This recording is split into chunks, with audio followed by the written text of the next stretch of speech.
I've said it 100 times. You'll probably say it today. Energy security is national security. This isn't just a thing. It's the foundation for our economy. It underpins our military. It allows us to have diplomatic relationships with many countries around the world that are not blessed to have resources, that depend on other countries. We are the dependable country. We have affordable and reliable energy, and we must use it right now.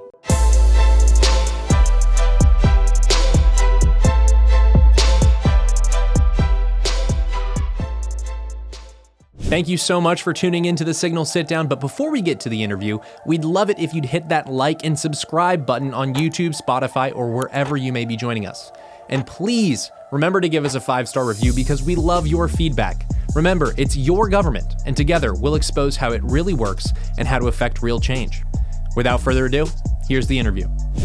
Congressman August Pfluger, welcome to the Signal Sit Down. Thank you, Bradley. It's good to be here with you. Oh, I'm glad to have you. This is our first time meeting in person, but I have paid closer attention to what you do on Capitol Hill ever since the last congressional baseball game. And I say that jokingly in part because I sat next to all of your nieces and nephews, and they were going nuts for you, and they were great kids. And so whenever I see, good folks walking around Washington, D.C. who are relatives of congressmen, I should pay attention to that congressman a little bit more just because...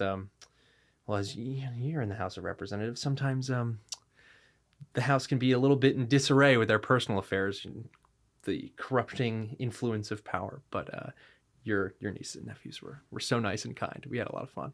Well, it's anytime you get down on your luck, think about family and those that come up and watch the congressional baseball game. They love it. Yeah. They love us winning, and we intend to keep winning. That's right. We're going to get so sick and tired of winning that baseball game. I'm so glad that I could have you on this week because, of course, President Trump was just inaugurated, and we've seen vigor return to the Oval Office. And one of the most prominent areas of policy that President Trump has been outlining is in one of your specific issue areas, and that is energy. I don't think the American people, they were all for drill, baby, drill, getting rid of the EV mandate. Why can't I have a gas stove anymore? The ridiculous over-regulation that the Biden administration was putting in place. But I don't think the American people really ever understood just how dire the situation was for our energy reserves and for our energy industry. What is President Trump inheriting right now on the energy issue? Well, I think it's why he declared an emergency in his inaugural address. He talked about his prioritization of energy. The last 4 years have been a complete disaster. I got to hand it to the Democrats. They're smart. They're cunning. They come up with every tool, every aspect of weaponization, and they throw everything at you. And they're relentless. So he is inheriting a complex web of the regulatory deep state that came after my district. I take it extremely personally that they came after the Permian Basin. They came after the Bakken. They came after the Utica, the Marcellus, and every other producing area. And quite frankly, they came after the American families, most importantly, those that are in the lower socioeconomic bracket, because the high prices, the higher energy inflated prices as a result of Biden's bad policies hit them the hardest. But when President Trump took the oath of office, when he gave his inaugural address, he wasn't 3 or 4 minutes into it before he started talking about a national emergency with energy. And that means he's going to unleash the full authority of his power, that he is going to demand from Congress that we do something about this and that we write the legislative text to right the ship and to move us in a better direction. I've said it 100 times. You'll probably say it today. Energy security is national security. This isn't just a thing. It's the foundation for our economy. It underpins our military. It allows us to have diplomatic relationships with many countries around the world that are not blessed to have resources, that depend on other countries. We are the dependable country. We have affordable and reliable energy, and we must use it right now. Energy costs for the average American family had increased 32% since the Biden administration came in January of 2021. Feels like if we want to get the MAGA agenda across the finish line, lowering energy prices has to be priority number one, right? You're facing an order of operations problem. If you want to go through with Trump's trade agenda, putting tariffs on countries, raising revenue that way, pursuing a phase 2 of a China trade deal, potentially renegotiating some things with USMCA on the margins, well, that all is kind of incumbent on a strong American economy, right? An American economy that can go into those negotiations with leverage, and that means lowering the cost of energy. How do you guys think about the lowering the price of energy? How do you actually accomplish that? Because I know Republicans are hesitant to say government's going to get in the way of industry, but this is a problem that bad government policy created, and therefore, the government has to undo all of the bad things that have been done to lower energy prices again. You're right. Let me point back and give Speaker Kevin McCarthy some credit here, because what he did with H.R. 1, the Lowering Energy Cost Act, was the most important priority he had. That set the conditions with Biden 2 years ago to put them on notice, because we already knew how bad it was. We knew the trajectory was getting worse. So taking pieces and parts of that bill, which, by the way, I helped author, and which was bipartisan. Crazy, the pundits saying nobody will ever vote for this. We did. We had multiple Democrats that voted for it. But it starts with getting the right pieces of legislation into reconciliation. It starts with acknowledging that the regulatory state, EPA, Department of Energy, FERC, the list goes on, that they have gone above and beyond to overregulate, to provide roadblocks, and we've got to cut those down. We've got to chop those down. There is a price to regulation. Not a single company in my district, in Midland or Odessa, throughout the Permian Basin, does not want regulations. They want smart regulations. They want reasonable regulations. They want safe and secure regulations. Think about critical infrastructure and the protections. They want that. What they don't want is for government to inject itself and to prohibit a predictable return on investment, a predictable timeline to plan for your recapitalization efforts and the business decisions you need to make. That is where Republicans are working hard. And I believe, and let's use this as a prediction moment, I believe that we are going to make the case that deregulating has such an enormous economic growth benefit that it can be part of reconciliation. Mm-hmm. I believe that when we deregulate and when we cut the red tape and the bureaucracy out, that you will see a massive GDP growth rate factor as part of reconciliation. You bring up an incredibly important point, because as Congress stares down this budget reconciliation process, sorry we don't have 60 votes in the Senate, America, but we're going to try to pass as much of the MAGA agenda as possible. That's what Congress is telling its voters right now. Those predicted revenues, those predicted benefits from smart energy policy, how do you make sure that that's kind of incorporated in the reconciliation question? Because, if you want to secure the southern border, if you want to rebuild the nation's military, if you want to accomplish all of these things that is going to take an expenditure from the American Treasury, if you want to accomplish all that, you need to find some way to get revenue. So how do you make sure that that's actually taken into account during the budget reconciliation process? We are hard at work doing that right now. Mm-hmm. I lead the Republican Study Committee, the RSC, and this is the largest, oldest, policy-oriented organization on Capitol Hill. And along with Bruce Westerman and Brett Guthrie and Jason Smith and Jody Arrington, we are looking at this component right now because we believe that energy underpins everything. And by unleashing American energy, we will help our economy. It means more Main Street businesses succeed. It means more people are back to work. It means that families can make the investments that they want to make. When you have affordable, reliable energy, just look at the GDP growth of any up-and-coming developing nation. When they have access to energy, they grow, period. When you don't, look at Europe as a case example of this, a case study of what not to do. They have gone to this Green New Deal policy, and basically the manufacturing sector has left countries like Germany and other Western European countries where they weren't once dominated. Yeah. So we have got to look at that and do exactly the opposite, unleash American energy, make it affordable and reliable, and really cut the bureaucracy. And I believe in the efforts that we're doing on reconciliation right now, energy is going to be the heart and soul of it because we know it generates revenue and we know it helps Americans. Yeah, and then it's hard not to look back on the last 40 years of Republicans in Congress. And basically, when they're given the keys to the kingdom, they are hesitant to use the powers of government to kind of effectuate those ends.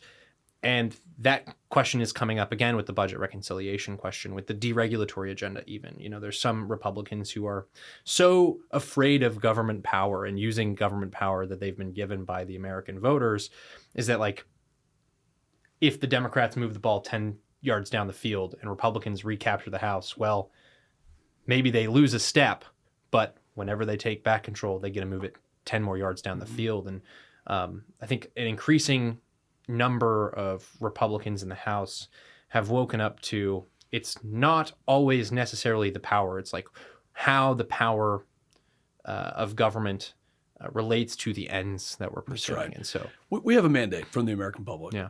The number one question I get in town halls, Bradley, when I go, and I'll do town halls in the coming weeks, in person, standing in front of my constituents, taking questions. Why can't you Republicans stick together? Why can't you unify? Democrats always unify. Well, guess what? We don't have a choice. We have the slimmest majority in the House of Representatives. Even the Senate has a larger majority than the U.S. House does right now. We do not have a choice. Failure is not an option. Even though our backs might appear to be against the wall, we're on the offensive. We're going to be aggressive. We have a spending addiction that needs to be cut, and we have policies that need to be slashed so that we can get back to a realistic, reasonable way of doing business. I'm excited. I mean, this is the golden era, and we're going to make people proud to live in this country again. Did you notice at the inauguration and throughout D.C. and the country that even those who probably didn't vote for Donald Trump, they were excited?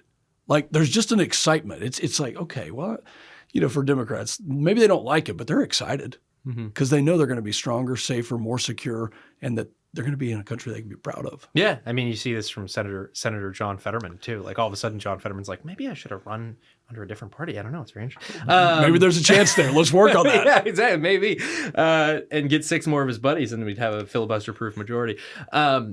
Hilarious that we sit here in Washington D.C. and the country is so excited about this super evil orange man, right? Like, the press is totally out of tricks on this stuff. And I think part of the appeal of Trump's agenda and the appeal of the congressional Republicans' agenda, right? Because it wasn't a sure thing that we were going to have conservatives were going to have majorities in the House and the Senate, is that you bring that appeal straight to the people, right? That populist message straight to the people, that conservative message straight to the people. You talked a little bit about the town halls you're going to have in your district. Texas is 11th. You guys have, I think it's like the 3rd largest industry in your district is oil and gas. And so you've heard about the complaints probably more than any other person in Congress about what the Biden administration has done with energy. And there's, I make this joke sometimes to my conservative colleagues, is that there's a little bit of Marxism in every single journalist. It's just comes with the water we drink. But like, when I see the Democrats and liberals making energy policy, I can't help it's a bit of a plot against the working class in this country. 100%. Right? And you've heard this probably more than any other person in Congress. I mean, how do Republicans chart a way forward with energy policy that is not only looking out for the corporate interests, and because, it's a economy of scale problem, right? You need the big energy corporations to be producing a lot of energy, but do it in a way that's not just for the corporation, that's also for the American family, the American worker, folks making sure that liquid gold gets out of the ground. Well, when President Trump set foot on the tarmac at the Midland Odessa International Airport just a few months ago, his first words to me were "drill, baby, drill." And I'll say, just as a quick correction, it's the number one industry in my district. It is. 10 million Americans participate in this. It's the most important economically to our country, because without energy, we don't do anything. And I mentioned this: we don't have a military, we don't have manufacturing, we have nothing. Household needs, and that's where you really need to focus. What are those needs? What's that demand? The demand for electricity right now is going to increase by at least 50% over the next 10 to 15 years. We know that right now. AI alone will add 6 to 7% to the overall consumption in this country. And worldwide, it's going to be a big problem. So I start with the perspective, and I had a mandate when I came to Congress, and that was to make sure that every single one of my colleagues understood that energy security was national security, to make sure they understood that without it, that we are not only going to be overtaken by countries like China, but that we might lose our way of life. This is existential to us. So that over the last 4 years has been my guiding principle when it comes to communicating energy needs and advocating for it. But think about the amount of electricity, the amount of energy that we are going to need. Every source that we have has to be harnessed right now, has to be scaled right now, has to be utilized right now. It's important economically. It's important as a security issue. It's important geopolitically. Just ask Vladimir Putin and Zelensky how important it was, because that Nord Stream pipeline project that Biden did not sanction when he came into office was one of the precursors to the invasion. Energy has caused conflicts before. We want to be on the winning side of those conflicts, and we've got to treat it as such. So I don't care what source you're using. It needs to work. It needs to be affordable. It needs to be reliable. And Republicans are going to make use of what's under the ground, including the critical minerals that we have in places like Minnesota. Yeah, and I'm glad you brought up China, because so much of the attention on China's, decades, 100 years long plans for their country is intervening in African countries to try to get those rare earth minerals. And we get a lot of attention on that in Washington, D.C. But what we don't pay as much attention to is China's efforts to extract energy and resources from the Arctic. And there we have the segue to Greenland. Energy security is national security. And the potential purchase of Greenland, in my opinion, is the perfect encapsulation of pairing those issues together. Not only does Greenland provide a very strategic position for U.S. forces if need be, but also the resources there are just massive and untapped, and the access that it can give you to Arctic resources seems incredibly important as China goes on this. It's simultaneously a blitz, right? Building, I think, 7,000 new coal plants or whatever the number is in 5 years' time, but 100 years into the future, right? Making sure that China is the one defining energy policy around the world rather than the United States. Well, I'm glad you brought this up. Name one president in the last 100 years that has thought strategically like this. Yeah. And while he didn't address it in his inaugural address, I'm going to be asking my colleagues, well, why is it a bad idea if you think it is? And I suspect that many don't. Many will support this. But he's thinking outside the box, and he's thinking in ways to secure our future. And that's what I appreciate. And he also mentioned the Panama Canal in his inaugural address. So I kind of put these into the same box, which is there are strategic points on the earth, whether they be the passes in the oceans that you go for the Bab el-Mandeb and some of these other very strategic points that ships must pass through, or places like Greenland and the Panama Canal. And President Trump is thinking strategically. He's a businessman, and he understands leverage, and he understands using these things in a way that will help secure our future. So I can't wait to have these discussions with him and with the Congress as to how we better secure our future. Yeah, when he brought it up last time, everyone kind of thought it was a joke. And slowly you start to see members of Congress, major, let's say, right of center publications start to say, hold on, let's think a little bit more critically about this, right? You can laugh at Trump's meme that says, I promise not to do this to you, Greenland, with the picture of a giant Trump tower on Greenland's frozen tundra. But, I think as we move into this, as Trump wants to call it, this golden era, maybe there are ways that we can start to exercise our power in our own hemisphere in a way that provides for our domestic security, right? Because I think so often we talk about foreign policy with our far abroad, whether that's the pivot to Asia or that's whatever chaos is happening in the Middle East, or what's happening right now in Ukraine and Russia. But and those issues distract us from, okay, how do we make sure that we are as safe as possible here in our own hemisphere and here at home? I think that's what he's doing. And he's throwing things out there. Not every one of his ideas will end up as policy or reality, but he throws those out there to start the conversation for securing our future economically, militarily, in every aspect. Yeah.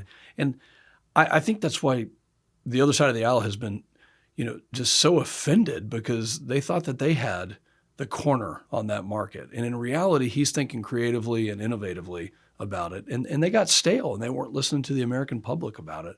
And that's the mandate that we have from the electorate, is make some changes, secure our future. Yeah. I think, is it an air base that we have on Greenland right now? Yeah, yes, there is. And Iceland as well, shared air base. How many people do we know how many people we have there? It's a very small footprint. Very small footprint. So if we look at the footprint there, I mean, should we like 2x it, 5x it? Like what is? That's a great question, and I'll have to get back to you on it. I haven't been to it, so even who owns it, and is it a sharing or a lease agreement? I don't have those details, but what I think President Trump is suggesting is this is strategic. Mm-hmm. We in the Western world and in NATO should be doing more with that piece of land to secure all of our. This is not just domestic protection. It starts there with America first, but I think he's suggesting maybe it's being wasted. Yeah. Maybe it's not being utilized, and the resources there aren't being utilized, as you mentioned. Yeah, and a lot of folks on Capitol Hill run around saying, "I know the most about the military." You actually served in the armed forces. But I've never landed in Greenland. Never landed in Greenland. Yeah, you flew planes. Favorite plane you ever flew? Well, I flew the F-22, so that's definitely the favorite one. Yeah, that was the one that I had on a poster in my bedroom saying, "One day I'm gonna fly that plane." Right. You also did a stint in Syria, which we will return to. I'd love to pick your brain about that. But right now, I think the most urgent thing for Senate Republicans to do is make sure that Trump's cabinet is confirmed in a timely fashion. You've seen what's happened to America's armed forces from the inside over the last 30 years. Pete Hegseth is awaiting Senate confirmation. His big focus, of course, has been, let's make sure that the United States military is the most lethal fighting force in the world. What do you think of Pete Hegseth's emphasis on lethality, and what do you think he can do to change the Department of Defense and kind of restore? I think everyone's saying we need to restore dignity to our armed forces again, right? Well, I've led an op-ed, wrote an op-ed and led a letter that was signed by dozens of House Republicans in support of Pete Hegseth, and put together an air power focus group to give him the tools to go through the confirmation process and to really make some changes in the department that we get back to lethality. So I am 100% in support of him. And I think he's the right leader at the right time to make these changes to restore the dignity. You're right. We do need to restore dignity. We have had multiple conflicts over the past 3 to 4 decades that have worn out our military personnel and their families, that have completely overused the equipment that we have. But we're facing a threat that we've never faced before. And it's multifaceted. It's from several different countries around the world. It's a multi-domain threat that includes cyber and space, includes the air, land, and sea. And it's, I think, it's just a new level of threat. And I have said this in many different rooms, but I think it's as high as it's ever been, including World War II. And we have to take it seriously. Deterrence. It's the wars that we don't get into, as President Trump mentioned in his inaugural address.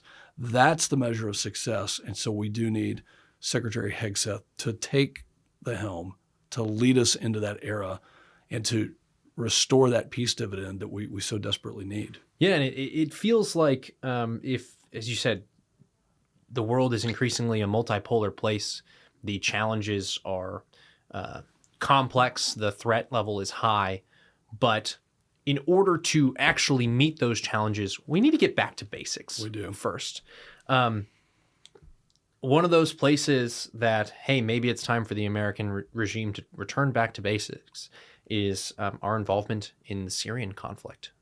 You spent time in Syria when you were in the armed forces. What was your time like there? Of course, this was before the Syrian civil war. This was, I believe, back in 2000, 2001. It was during it. It was during it? Yeah. What year was it? 2016 to 2017. 2016 to 2017, you were there. Okay, so what was that like? Well, to be clear, I was there as part of the U.S.-led effort to defeat ISIS. Mm-hmm.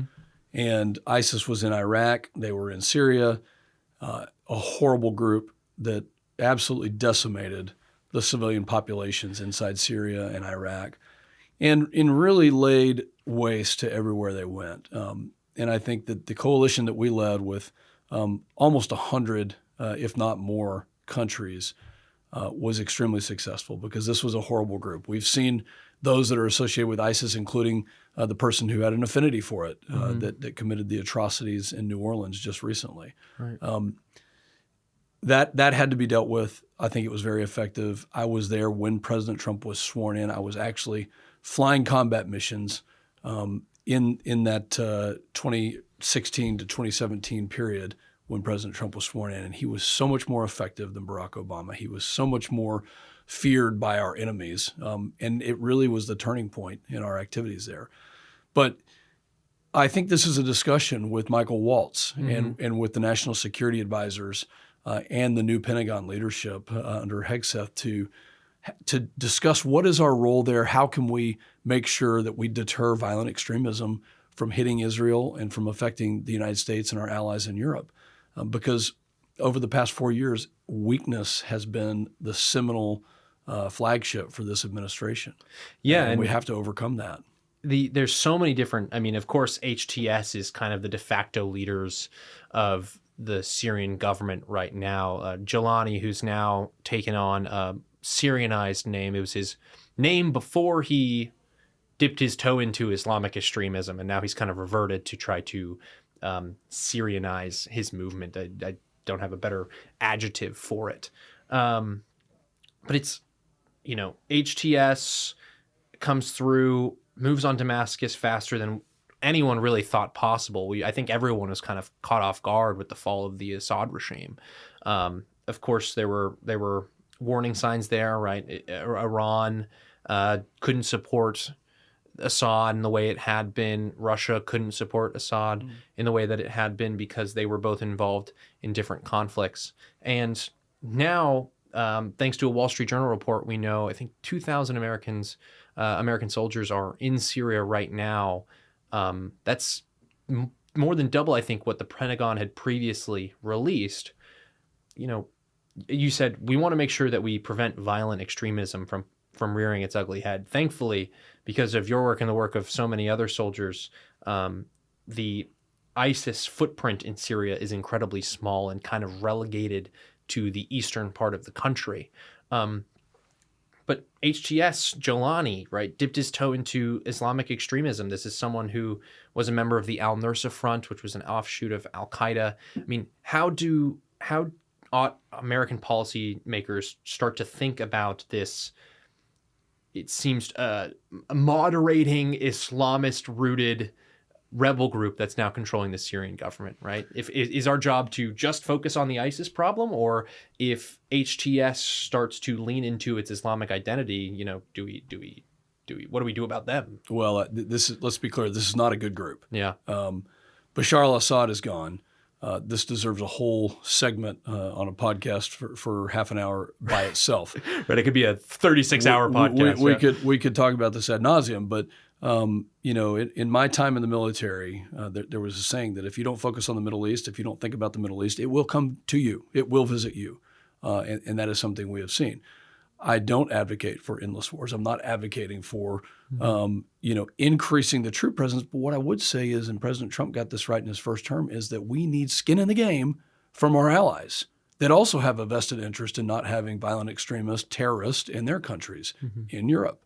We need those folks to also pony up and be a part of this solution so that we're not the only ones that are defending the free world, which is what President Trump's big problem was when he came into office in the first place, and he was right. And he said, hey, all you NATO countries, 2% of your GDP is what you will spend on your military, on defense.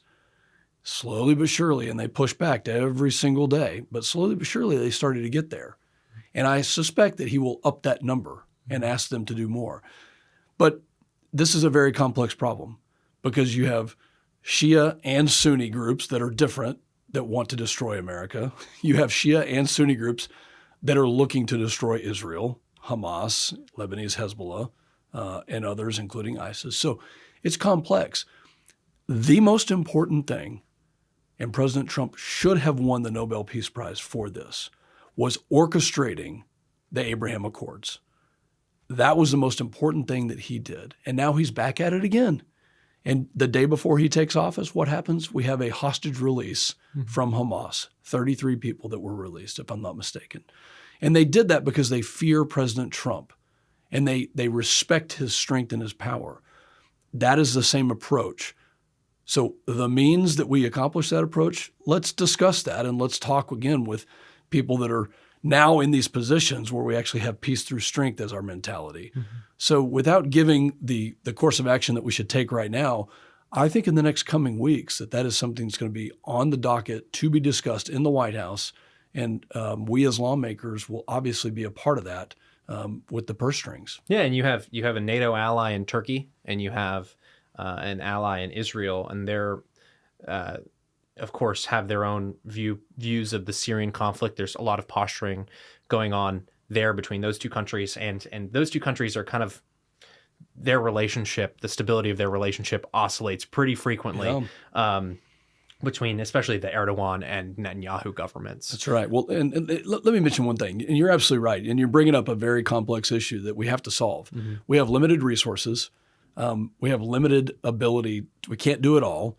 Right. We should be prioritizing America first, securing our border. We can't ignore these situations. This is where RSC will be a really important organization with 170 plus members. Zach Nunn is my task force lead on national security, and we're going to have these discussions. And they will include the authorized use of military force, AUMF. I'd love to come back and discuss that when we have a little time to kind of pull on this thread and see what Congress thinks the right actions are. Yeah, because you're hitting on something that's so critical to us. And I think the point being is like the genius of the Abraham Accords. It wasn't a mutual defense pact between the UAE and Israel. It was hey, let's find the common ground for Israel and these Arab nations and see what we can put together so that America can start to focus on its domestic problems, so that America can actually go through with the pivot to Asia that we've been promised for so long. And, maybe there is an agreement, some sort of normalization agreement or some sort of diplomatic agreement that Trump can broker between the Erdogan government and then that Netanyahu government. I mean, it's an interesting... He's a deal maker. Yeah. Right? I mean, everything that he has done and said is for the stability, and he's leveraged certain things, but it's for the stability of our country, and therefore that region matters to our country.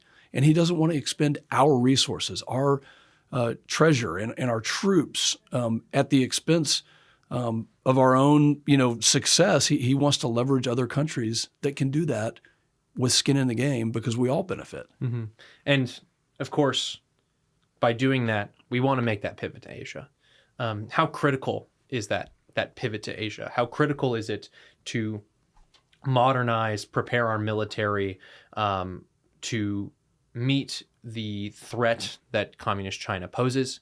I think I've seen several war games in which, hey, if we want to go send aircraft carriers to the South China Sea, that goes very poorly for us. And I'm not someone who thinks first island chain, let's send our troops in there. I just don't think our military is prepared for it. I don't think the domestic population wants it.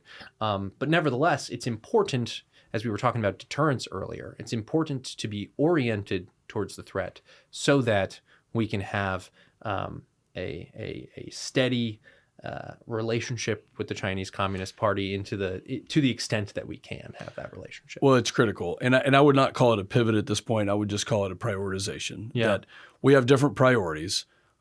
And what the Chinese Communist Party has been able to do with their military and innovation and technology it should be a wake-up call to all of us. They're flying, at this point, a prototype of a 6th-gen aircraft. We have ignored that problem, and we haven't made the strides that we need to. Secretary Hegseth got that information and that advice from our Air Power Working Group very clearly. But at the same time, we also have to stabilize the Middle East, and we also have to make sure, like President Trump has said, that the conflict in Ukraine, that the aggressive conquest by Russia ends. Let's end that as soon as possible so that we can focus without distractions on what we know is a formidable adversary. Militarily, economically, they use things like the Belt and Road Initiative to really take advantage of countries. So it's a prioritization, and we want deterrence. At the end of the day, we want deterrence, and we want our trade to continue with all of those in Asia. And also, we have, I think, almost forgotten about India and places just west of Asia that deserve our attention, deserve places like Africa where there's a lot of trade to be had, but also, I would say, quite frankly, a vacuum that opens up for terrorism. And things like that are really important. So I applaud President Trump's approach that he has taken to foreign affairs, which is peace through strength. Yeah, and it's been all sorts of actions all at once, all the time, as Trump does. My final question for you, and we whenever someone from the House comes on the show, I always leave with this. What does success look like in 2026 as you guys return to your constituents and say, give Republicans the majority for another 2 years? What does success look like? Very simple. Promises made, promises kept. You gave us the keys. Failure is not an option. We are going to work every single day to deliver on the mandate that we heard loud and clear on November 5th. Promises made, promises kept. That's the metric of success. Congressman Pfluger, thank you for coming on the show. Thank you.